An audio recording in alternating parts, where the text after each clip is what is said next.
Beberapa hari yang lalu sebelum Katina Wihara Mendut, saya menyempatkan waktu pembinaan di Palembang. Ya, begitu keluar Wasa, saya berangkat ke Palembang. Keluar Wasa itu tanggal 29. Apa itu Wasa, Bante?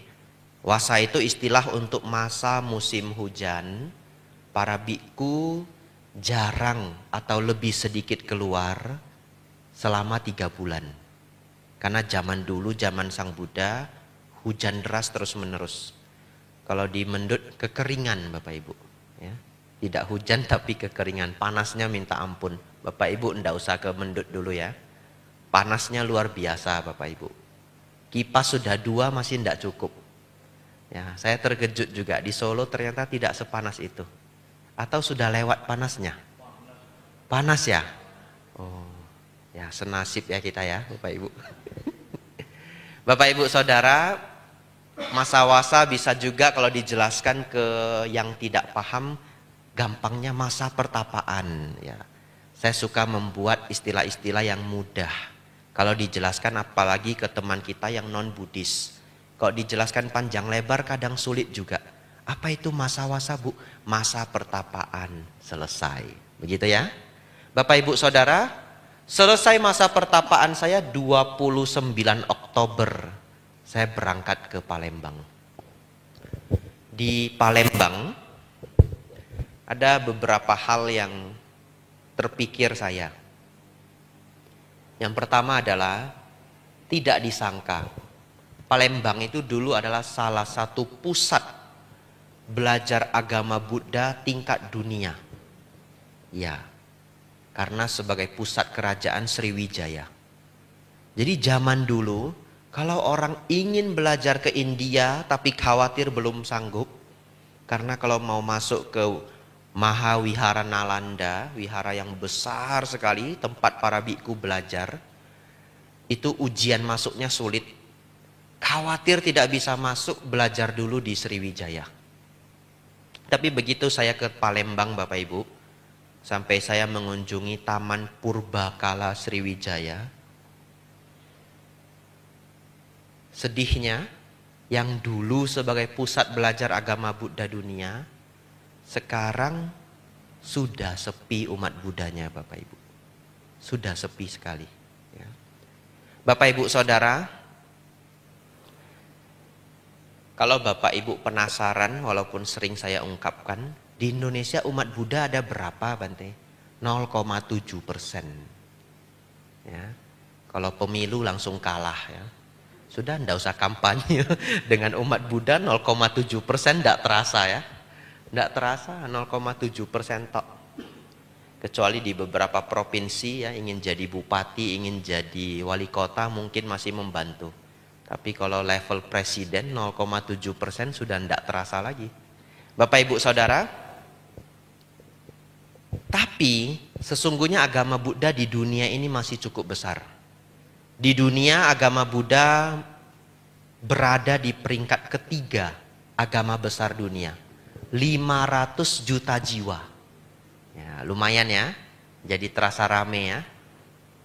Lalu di Asia Tenggara sendiri, Islam 45%, agama Buddha itu 40%. Jadi agama Buddha itu tidak sedikit. Ya, sedikit kalau tempatnya minoritas. Kalau Bapak Ibu ke tempat mayoritas ya rame. Begitu ya. Bapak Ibu Saudara, di situ saya membahas dhamma dan berbagai macam. Dan dari situ ya memicu apa yang ingin saya sampaikan pada malam hari ini. Malam hari ini ceramah dhamma saya ini dasar sekali, basic sekali. Tapi saya pikir sangat banyak membantu. Dulu saya pernah baca sebuah buku, judulnya Tak Kenal Maka Tak Sayang. Nanti silahkan cari kalau masih bisa ketemu. Di buku itu ada kisah bagaimana Bante Utamo itu menjadi umat Buddha. Bante Utamo itu dulunya bukan umat Buddha. Ada podcast beliau di YouTube ya, dengan orang yang terkenal, saya lupa nanti Bapak Ibu cari sendiri. Ditanyai, Bante dulu agama apa? Bukan Buddhis. Agama apa Bante? Ya bukan Buddhis. Begitu ya? Itu jawaban beliau. Ditanya sampai 3 kali. Bukan Buddhisnya apa Bante? Yang penting bukan Buddhis. 3 kali. Jadi Bante Utamo dulu bukan umat Buddha. Terus, nah Bapak Ibu nanya saya. Terus dulu Bante Utamo agamanya apa? Bukan Buddhis ya. Tanya yang lain nanti ya. Ditanya 3 kali pun ya pokoknya bukan Buddhis. Bapak Ibu Saudara, ada satu pemikiran. Dan karena pemikiran ini Bante Utamo menjadi semangat sekali menggali apa itu ajaran Sang Buddha. Salah satu pemikiran yang paling misterius adalah, nanti Bapak Ibu pulang lanjut pikirkan ya. Kenapa setiap orang terlahir berbeda-beda?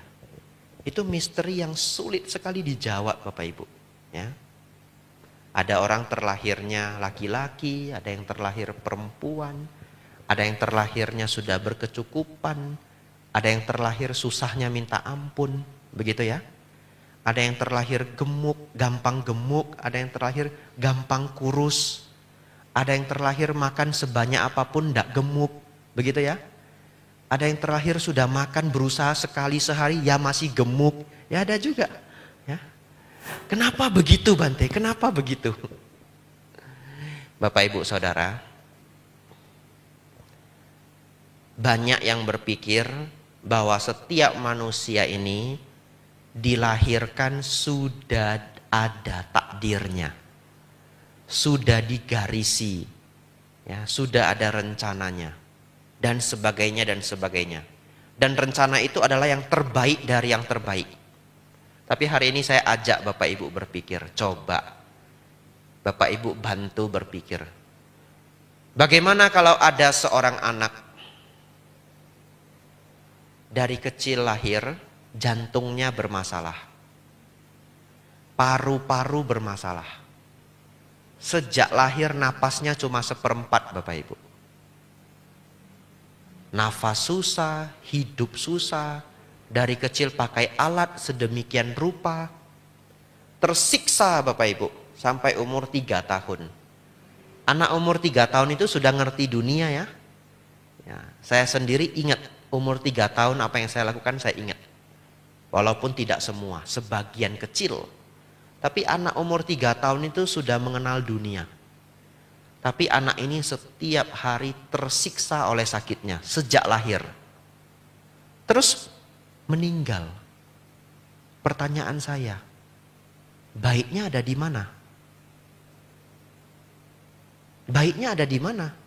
Sejak lahir nafas susah, makan susah, hidup susah, buang air kecil susah, buang air besar susah. Terus setelah susah 3 tahun meninggal. Ada Bante baiknya. Anda mau baiknya? Enggak mau, dia saja Bante. Enggak mau kita. Betul ya? Bapak Ibu Saudara, nanti Bapak Ibu pulang lanjut renungkan.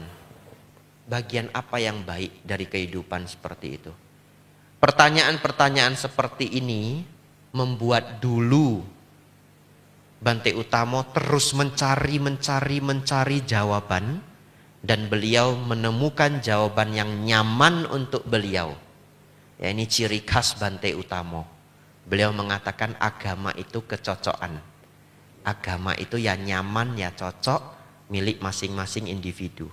Jawaban yang paling cocok, paling nyaman untuk beliau temukan dalam ajaran Sang Buddha. Bahwa setiap orang mewarisi karmanya masing-masing.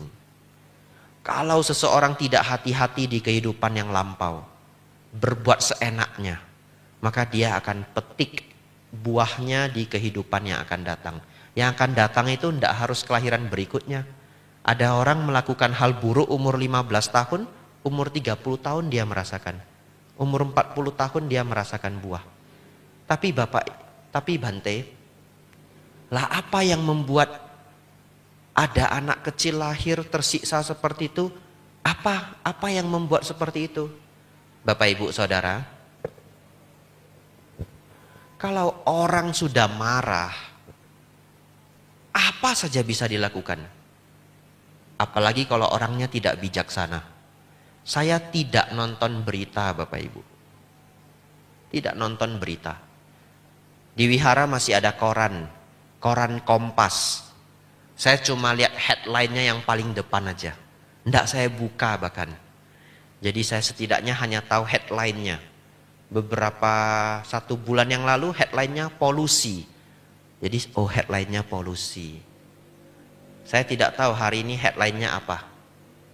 Saya tidak ikuti berita. Tapi kadang-kadang kalau berita itu viral ya, sampai kelihatan saya, tapi sedikit. Ya, sedikit, tidak banyak. Itu pun Bapak Ibu tidak jarang saya melihat anak umur 4 tahun dibogem bapaknya sendiri. Itu yang paling baru. Umur 4 tahun ditinju bapaknya sendiri, dibawa ke kantor polisi. Lalu beberapa minggu yang lalu, hari ini nggak ada anak-anak ya, karena tidak begitu nyaman apa yang saya sampaikan. Ada anak kecil, nggak ngerti saya bagaimana ini, saya nggak ngerti. Ditusuk ibu kandungnya sendiri 11 kali. Nggak tahu hal seburuk apa anaknya sampai harus dibegitukan. 11 kali Bapak Ibu. Ibu bunuh anaknya sendiri. Mungkin alasannya banyak. Marah dengan bapaknya, marah dengan keadaan ekonomi, dan sebagainya, dan sebagainya, dan sebagainya. Ya biar lewat dulu ya. Itu. Terus aja marah Bapak Ibu. Itu. Tidak masuk akal. Seorang ibu bunuh anaknya, tidak masuk akal. Dan berita-berita itu saya yang sudah jarang nonton berita. Bapak Ibu sering nonton berita, yakin saya jauh lebih banyak hal buruk di luar sana yang Bapak Ibu tahu. Bapak Ibu Saudara, ketika seseorang marah, lalu seenaknya dengan makhluk lain. Anaknya itu ya makhluk lain, betul ya? Anak tetangga itu ya makhluk lain. Anak yang dia tidak kenal ya juga makhluk lain. Ketika dia marah dia seenaknya. Tapi Bapak Ibu, hukum karma tidak kompromi. Betul ya? Hukum karma tidak kompromi. Di kehidupan yang akan datang dia bisa jatuh ke neraka. Bisa terlahir di alam binatang. Kalau masih ada sisa karma baik, dia terlahir di alam manusia. Sejak lahir organnya sudah rusak semua. Kenapa? Dia yang tusuk. Betul ya? Dia yang tusuk. Bapak Ibu Saudara, jawaban seperti ini membuat dulu Bante Utomo ketika masih umat semangat sekali belajar Dhamma. Setelah melihat, mendengar ada jawaban sebaik itu. Bapak Ibu Saudara, ini informasi untuk Bapak Ibu. Kalau Bapak Ibu ketemu teman umat siapa saja, datang ke wihara, belum pernah belajar Buddha Dharma, kenalkan hukum karma. Begitu ya? Hukum karma itu adalah ajaran paling dasar dalam ajaran Sang Buddha. Kalau Bapak ingat cerita ini, ceritakan cerita ini. Suruh dia renungkan sendiri. Begitu ya? Nanti dia sering datang puja bakti setiap Kamis. Setelah dia merenung 3 hari, betul ini ya, datang dia puja bakti setiap hari Kamis. Nanti disediain bakso ya. Bapak Ibu Saudara, penjelasan saya tadi itu mengenai hukum karma yang basic. Saya catat beberapa poin, kita belajar hukum karma, tapi yang lebih menambah pengetahuan lainnya. Pertanyaan yang pertama, ini saya dapat dari umat, tapi pertanyaannya bagus sekali. Bante, jika saya disuruh orang lain, apakah ada buah karmanya? Begitu ya? Jika saya disuruh orang lain, apakah ada buah karmanya? Saya menjawab. Kalau kita disuruh orang lain, tetap ada dampak buah karmanya. Jadi kalau Bapak Ibu disuruh orang lain untuk berbuat baik, Bapak Ibu tetap ada buah karma baik. Lalu kalau Bapak Ibu disuruh orang berbuat jahat, tetap ada buah karma jahatnya. Kenapa? Karena pada saat Bapak Ibu eksekusi, di sana masih ada niat. Ya. Jadi kalau Bapak Ibu Saudara diminta membunuh orang walaupun itu perintah, yang menekan pelatuk itu niat Bapak Ibu. Walaupun dimotivasi oleh perintah. Betul ya? Dan terjadilah pembunuhan itu. Satu ketika pembunuhan itu terkuak. Yang manggil kita untuk bunuh bos masuk penjara.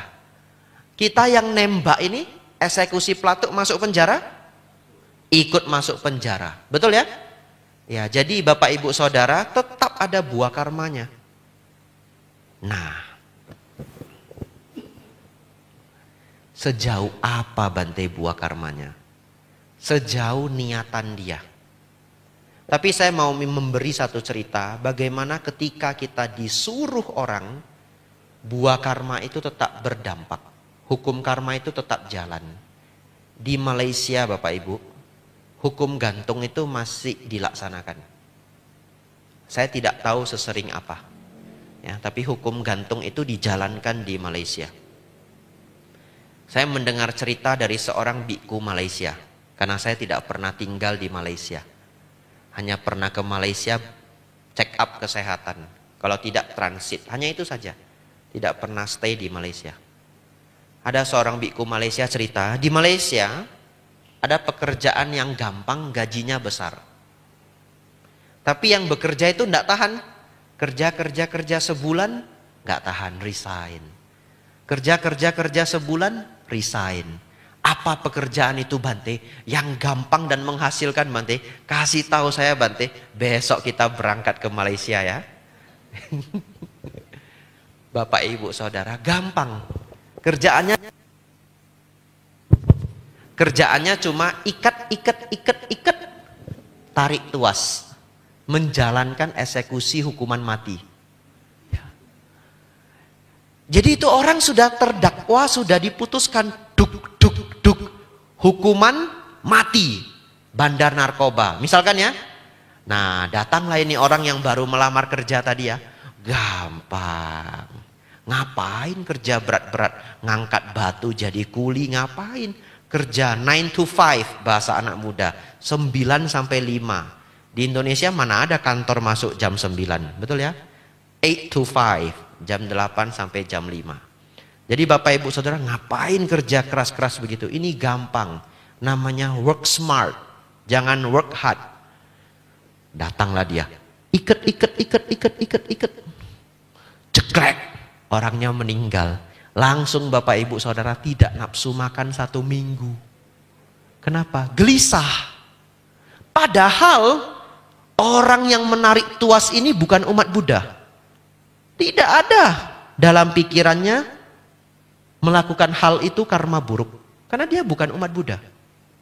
Malahan barangkali dalam pikirannya orang itu sudah pantas dihukum. Baik dalam hukum negara maupun hukum agama. Orang yang menjalankan ini benar ini. Dari semua bulir-bulir benar. Tapi namanya orang tetap gelisah Bapak Ibu. Jeglek, nggak bisa makan. Mungkin sampai rumah buka TV yang nonton dia. Betul ya? Ini bengong, ini melihat orangnya meninggal. Saya dulu pernah melihat orang meninggal Bapak Ibu, tenggelam. Oh, nggak bisa tidur sampai pagi.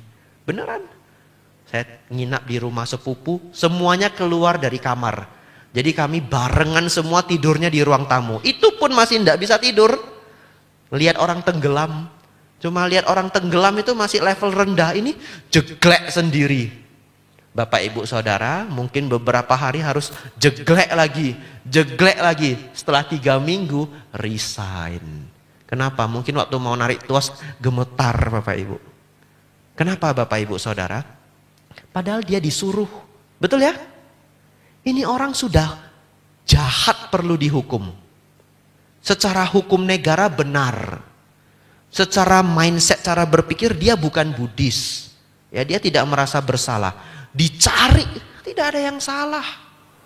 Tapi begitu melakukan, gelisah luar biasa. Kenapa Bapak Ibu Saudara? Karena Sang Buddha mengatakan, Dharma adalah hukum alam. Anda mau Kalau Bapak Ibu mendapatkan mata pencaharian yang baik, yang setelah dikerjakan banyak membantu orang, maka berbahagialah Bapak Ibu Saudara. Niatnya mungkin untuk bekerja, tapi tetap akan ada dampak buah karma baik. Begitu ya. Nah, jadi Bapak Ibu Saudara, pertanyaan nomor kedua.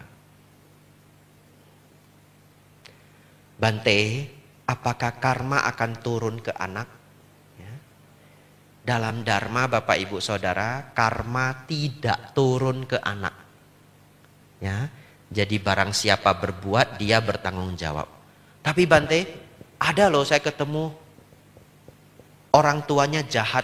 Anaknya menderita Bante, sakit-sakitan, tidak sembuh-sembuh, tidak sembuh-sembuh. Ya, bisa terjadi karena masing-masing menanggung karma masing-masing. Tapi ayah dan anak itu punya jodoh karma yang dekat. Oleh karena itu mereka bisa jadi ayah anak. Ya, misalkan orang tuanya pencuri, kemudian dapat anak dua. Anak dua ini di kehidupan yang lampau juga suka mencuri. Lalu kemudian satu ketika mereka bangkrut, kemudian merasakan duka, ekonomi sulit luar biasa. Lalu orang yang tidak bijaksana berpikir, nah itu karma orang tua turun ke anak. Sebenarnya tidak. Secara dharma, anak itu memiliki karma yang hampir lebih kurang sejenis walaupun di kehidupan yang lampau. Hari ini mereka berjodoh, tinggal di satu rumah sebagai keluarga, menjalani karma buruk masing-masing. Begitu ya Bapak Ibu Saudara. Jadi karma buruk orang tua tidak turun ke anak. Begitu pula karma baik orang tua tidak turun ke anak.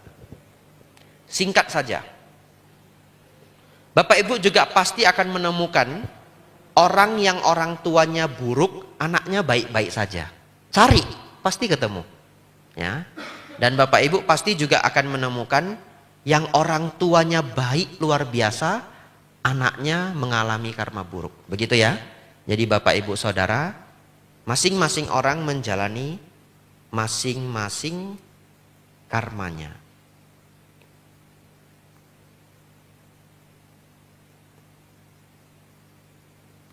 Ini 2 poin terakhir menutup Dhamma Desana malam ini ya, tapi penjelasannya cukup panjang. Yang pertama ini baik sekali. Bapak Ibu Saudara, saya akhir-akhir ini dapat beberapa undangan ceramah untuk anak kuliah. Senang sekali saya kalau ngajar anak kuliah. Ya, karena saya cukup banyak membaca buku-buku modern, tapi tidak bisa saya tuangkan. Jadi kalau pas ketemu anak-anak modern itu senang saya. Tapi setiap umur itu punya masalah masing-masing.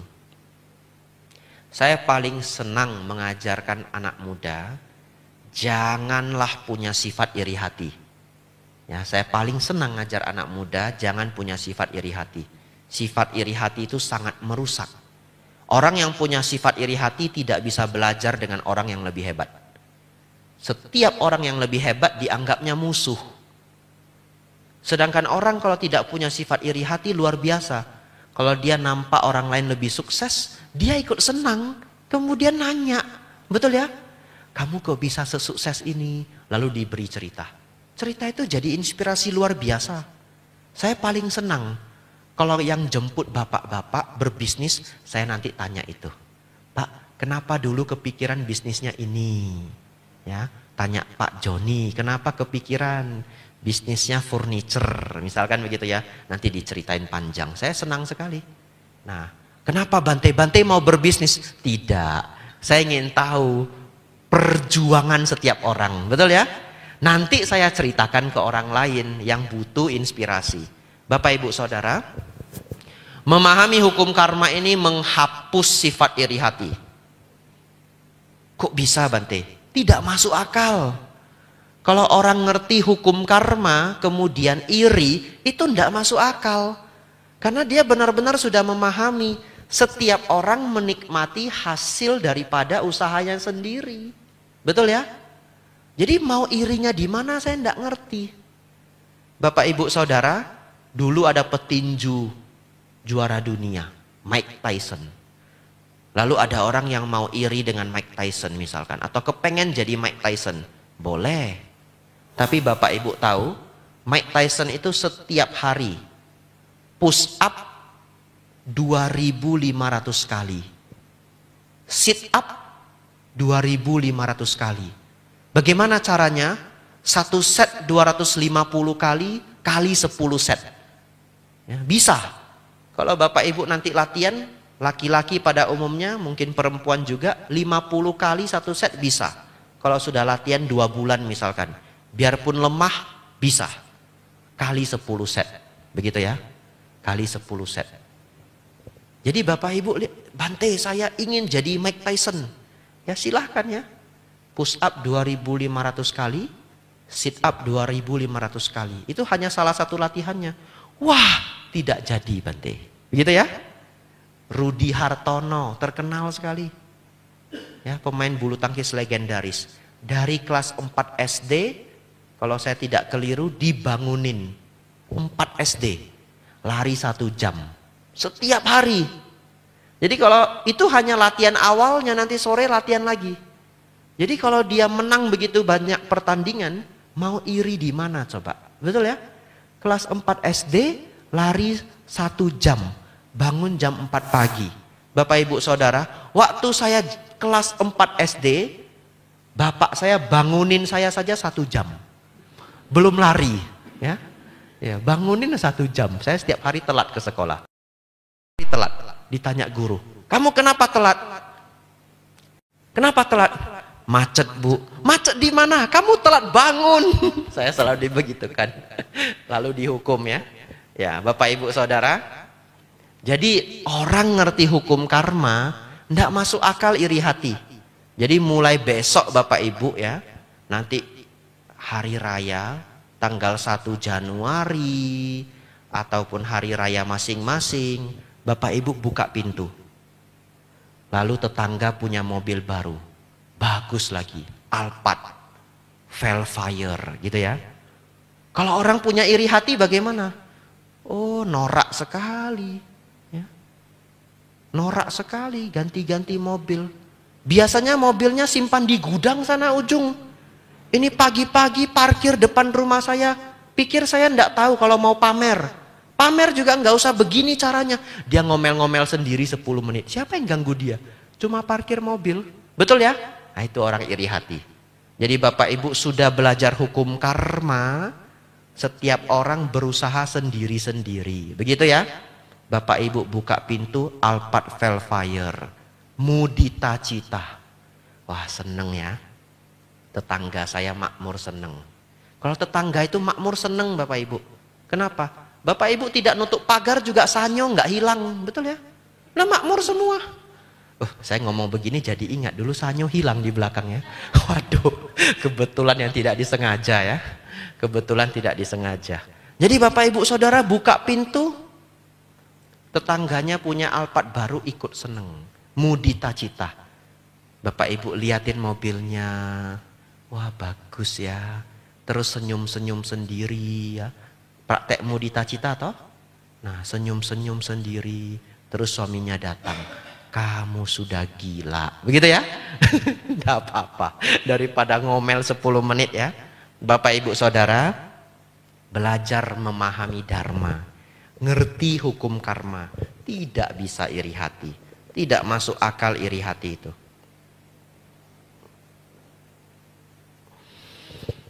Kemarin saya ke Palembang, Taman Purbakala Sriwijaya. Saya melihat bunga berwarna ungu. Dulu sudah saya pernah ceritakan. Tapi saya ceritakan pas Dhamma Class. Ini puja bakti. Saya lihat yang hadir puja bakti itu komposisinya tidak semua sama dengan yang Dhamma Class. Jadi cerita ini baik sekali saya ceritakan lagi. Di Thailand dulu, putrinya Raja Thai itu pernah datang ke Indonesia. Jalan-jalan, tapi kunjungan formal. Sebegitu putri ini datang ke Indonesia, keliling melihat banyak hal, dia senang dengan satu hal. bunga berwarna ungu. Lalu dia minta bunga itu. Tentu Indonesia pasti ngasih. Ya, cuma minta bunga dikasih, silahkan. Lalu putri raja ini bawa pulang, dia tanam di istana kerajaan. Bunga ini selalu harus diberi air. Hidupnya di atas air. Satu ketika banjir Bapak Ibu. Bunga ini lepas. Bunga ini bahasa Thai namanya patok cawa. Ada kata Jawanya, patok cawa. Bunga ini lepas Bapak Ibu pergi ke sungai. Setelah berbulan-bulan, bertahun-tahun Bapak Ibu, sekarang satu sungai penuh dengan tanaman ini. Apakah tanaman ini? Eceng gondok. Eceng gondok itu bunganya cantik. Ya, bunganya cantik. Tapi Bapak Ibu Saudara, satu jadi dua, dua jadi 4, jadi 8. Itu satu sungai bisa penuh. Lalu jadi hama. Betul ya? Nah, jadi apa istilahnya kalau dalam gulma? Ya, jadi hama, jadi gulma. Bapak Ibu Saudara, sampai hari ini itu masalah tidak terselesaikan di Thailand. Ya. Itu gara-gara putri raja. Di Thailand dulu nggak ada eceng gondok ya, nggak ada. Beneran nggak ada. Ambil dari Indonesia, patok cawa. Tapi apa manfaat dari cerita ini? Bapak Ibu Saudara, saya mengibaratkan eceng gondok itu seperti hal buruk yang kita lakukan. Kalau Bapak Ibu punya hal buruk yang sering dilakukan itu sedikit, nggak terasa. Setelah 10 tahun menjadi sebuah kesengsaraan. Ya. Dalam Dharma Bapak Ibu yang buruk-buruk itu apa saja? Gampang marah. Jadi kalau Bapak Ibu gampang marah nanti kurangin ya. Saya setiap datang itu tugas saya cuma satu. Minta Bapak Ibu kurangin marah. Jadi kalau Bapak Ibu ikut puja bakti saya pulang langsung sabar.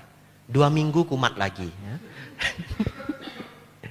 Bapak Ibu Saudara kurangin marah. Ya. Kemudian kurangi gelisah. Kurangi kemelekatan.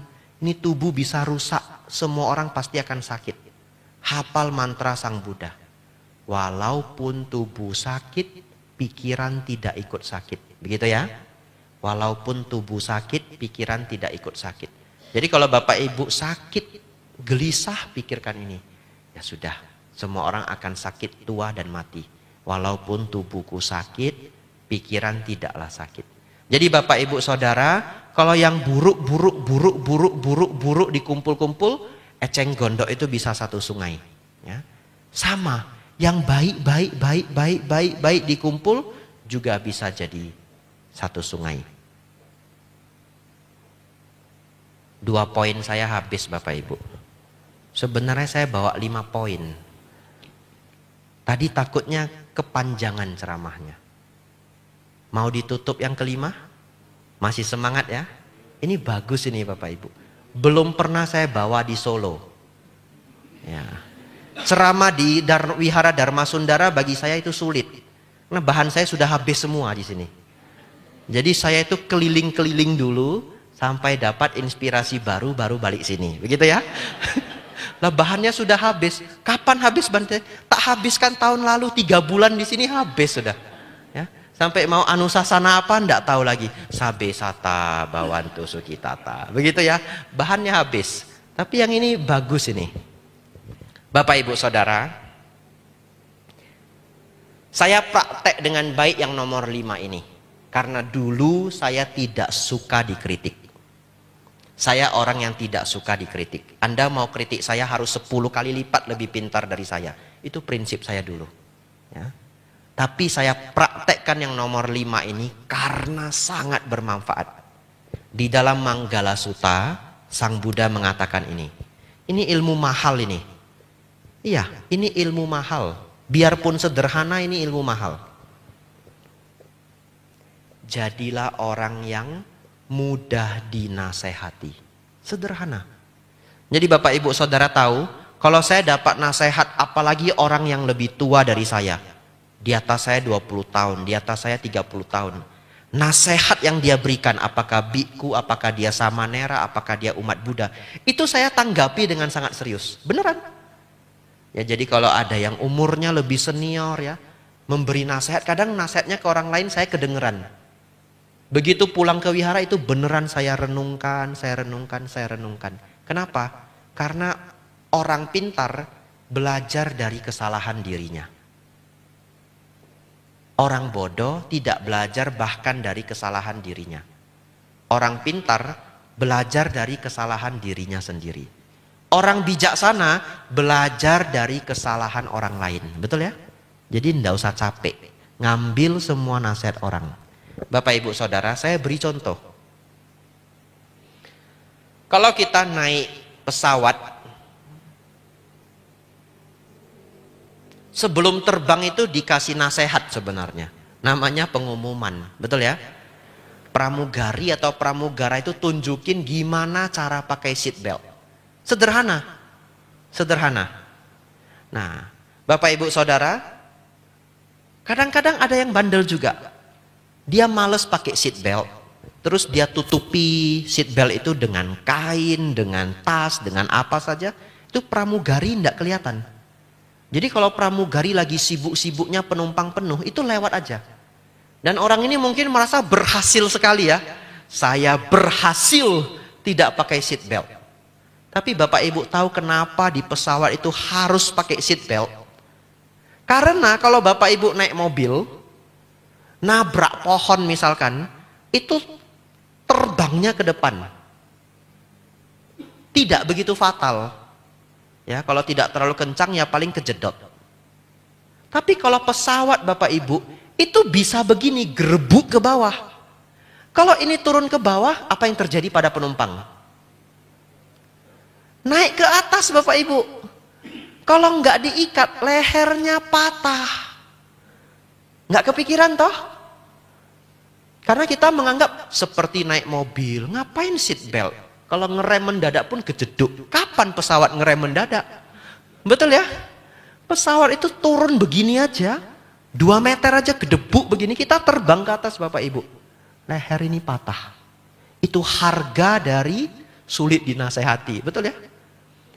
Nah, setelah dengar ceramah ini, apalagi online, begitu pesawat baru naik, seat belt. Nanti leher saya patah. Bapak Ibu Saudara, di toilet pesawat tidak boleh merokok. Tapi ada asbak. Perhatikan, tidak tahu kalau pesawat sekarang masih ada apa enggak. Ada tempat untuk seperti asbak. Aneh. Bapak Ibu tahu kenapa dilarang merokok, tapi ada tempat untuk abu rokok. Itu karena kalau ada orang sangat bandel, sulit dinasehati, keras kepala, merokok juga, padahal sudah diancam dengan undang-undang, ya, dia tidak menemukan asbak atau tempat untuk membuang rokok ini. Dia buang kemana Bapak Ibu? Tong sampah. Tapi tong sampahnya pesawat isinya apa? Tisu tok, nggak ada yang lain. Apa yang terjadi? Kebakaran. Kebakarannya nggak usah banyak Bapak Ibu. Kebakarannya sedikit aja, asapnya banyak. Asapnya mau pergi kemana coba? Nggak ada tempat. Betul ya? Ya nggak ada tempat. Itu asap itu berkerubung di pesawat itu. Ya, selesailah kehidupan kita. Anicca wata sangkara. Begitu ya? Selesai. Hanya karena rokok itu. Ya. Ini lebih berbahaya dari seat belt. Kenapa Bante? Kalau seat belt itu mati sendiri. Kalau rokok mati rame-rame. Begitu ya? Ya. Jadi kalau temannya merokok, Bapak Ibu lihat dia tidak pernah naik pesawat, ingatkan dia 5 kali. Saya ke toilet, apalagi habis makan ya. Curiga kita, ini baru makan dia mau ke toilet. Kamu mau kemana? Ke toilet. Jangan merokok ya. Jangan merokok. Ingat ya, itu tong sampah tisu semua. Kena api, habis kita semua. Kata Bante Abijato, anicca wata sangkara. Begitu ya? Ya.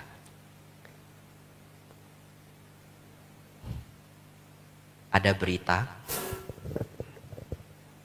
Asiana Airlines, nggak tahu saya airlines apa, mungkin airlinesnya Korea. Ada bapak-bapak umur 30 tahun kurang kerjaan minta ampun. Nah ini orang sudah sulit dinasehati, kurang kerjaan pula.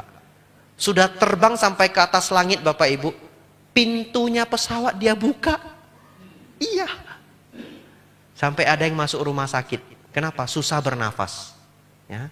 Saya yakin orang itu kalau dia mujur luar biasa, dia tidak dipenjara, dia pasti di blacklist pesawat seumur hidup semua maskapai.